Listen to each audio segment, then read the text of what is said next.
All right, good day, folks. So once again, we're going to cover more about technical analysis today and cover about indicators. Now we talked about last week. We talked about supply zones. We talked about demand zones. Obviously, in the trading world, when I first started, I've been trading now for a little bit over six, almost 7 years. Crazy, time goes so fast.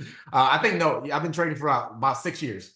And one of the first indicators that I started with was something called the cloud. Ichimoku Kinko Hayo means first glance. And so the Japanese created, so when you look at the chart, immediately you can see your support zones, you can see your resistance zones, your ceilings or whatever, and then you can make a decision to enter the market. Okay. So last week we talked about, looking at naked charts and understanding where your demand zones are, right? Demand zones is where we know that or have an indication that there are buy orders sitting there from institutions, right? And so we know that because as soon as price hits there, price actually goes up no more than 50 pips, right? So anytime that price moves more than 50 pips, 100 pips, it's definitely a demand zone where those buy orders are at. And what you got to know also is that at some point, the reason price is hitting those zones, okay, especially for institutions, are they're going back to fulfill orders that they didn't fulfill before. Okay, so there's buy orders sitting there. They may have bought before, but all the orders weren't filled. Boom, price got up.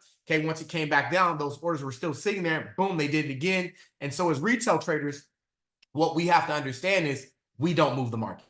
Okay. There's $6.5 trillion that is circulated every single day in the foreign exchange market through different countries. And as you know, this is how the banks really make money.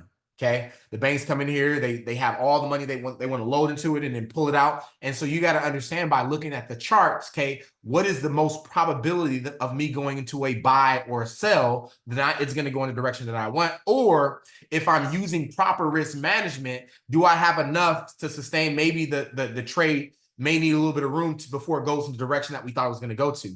Okay, a lot of us, and this is what I'll tell you: stop losses are a must when dealing in this market because yeah, it may go out, swipe your stop loss out, and then go to where it's at. But the last thing you want to do is while you're sleeping, okay, and you're in a trade, that trade either blows your entire account or if you're using a prop firm, okay, you violate your prop firm, okay? And I'll tell you, I've been through all of these different scenarios and I finally got to the perfect solution, okay? Not only how to pass a prop firm, how to have successful trading, how to make withdrawals and things of that sort, but at the end of the day, when you look at every time you've traded in this market, if you look at all your mistakes, it was you, right? The market is going to do what it's going to do. So we're going to talk about a lot of psychology on this as well too, but let's go into, for some of you, this is going to be a refresher, all right? So what I'm looking at now, and make sure you guys can see my screen here.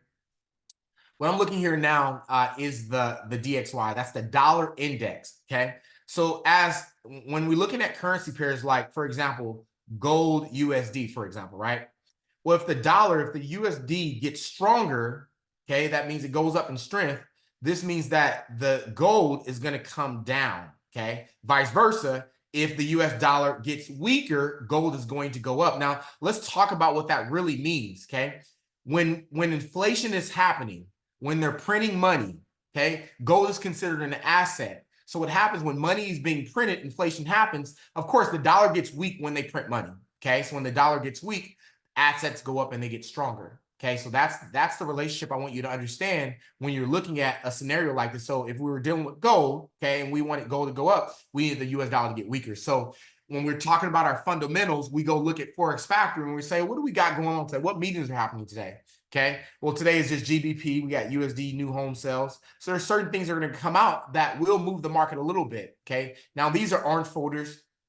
But if there's any red folders, you want to be cautious on those days or just know, fundamentally what may happen and how the currency is going to respond. When you have fundamentals down, okay, plus you have technical analysis, you've got the complete picture of how to trade inside the market.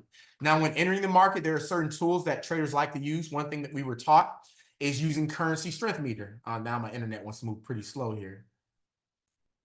Give me 1 second. Looks like my screen is froze.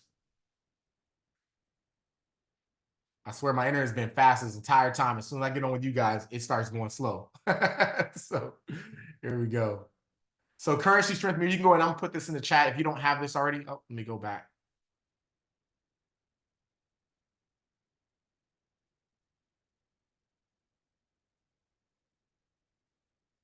My internet really got slow immediately. Okay.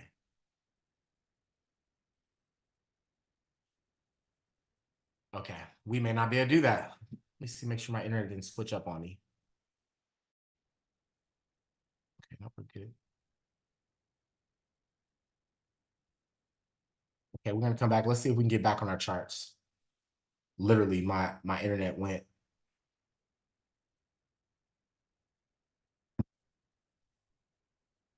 Can everybody hear me? Make sure my internet's not going down. How's everybody hear me? Type of 111 in the chat if you can hear me clearly. Or am I choppy? I'm assuming I'm choppy because this internet is definitely not working.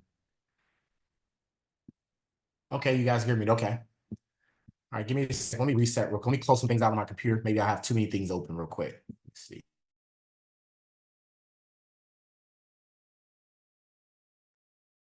All right. Looks like you guys hear me. Just on my side, the internet is acting up. Give me. Apologies all. I'm still here. We may have to stop the recording. Let me stop the recording. It is really okay. My internet is. I'm gonna stop the recording here until we can speed it up.